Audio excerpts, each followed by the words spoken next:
வணக்கம். ஆகாஷ்வாணி புதுச்சேரி செய்திச் சுருக்கம் வாசிப்பவர் நாராயணசாமி. குஜராத் மாநிலம் நர்மதா மாவட்டத்தில் 9,700 கோடி ரூபாய் மதிப்பிலான மேம்பாட்டு திட்டங்களை பிரதமர் திரு நரேந்திர மோடி இன்று தொடக்கி வைத்து அடிக்கல் நாட்டினார்.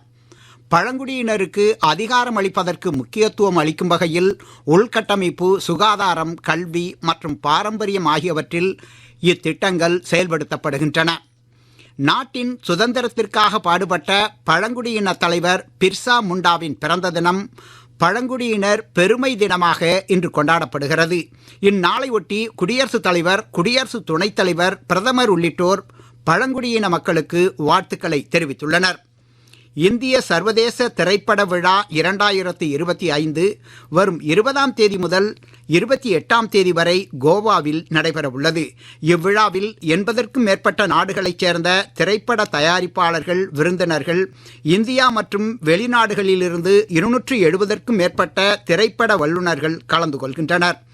இந்திய சினிமாவில் 50 ஆண்டுகளை நிறைவு செய்ததற்காக புகழ்பெற்ற திரைப்பட கலைஞர்களான திரு குருதத், திரு ராஜ் கோஸ்லா, திருமதி பானுமதி, திரு புவன், திரு ரித்விக், திரு ரஜினிகாந்த் மற்றும் திரு பாலகிருஷ்ணா ஆகியோர் கௌரவிக்கப்பட உள்ளனர். புதுச்சேரி அரசின் ஆதி திராவிடர் நலன் மற்றும் பழங்குடியினர் நலத்துறை சார்பில் பகவான் பிர்சா முண்டாவின் 150வது பிறந்த நாள் விழா இன்று கொண்டாடப்பட்டது. இவ்விழாவை தொடக்கி வைத்து பேசிய முதலமைச்சர் திரு ரங்கசாமி, பழங்குடியின மக்களுக்கு வீட்டுமனை பட்டா வழங்க அரசு நடவடிக்கை எடுத்து வருவதாக தெரிவித்தார்.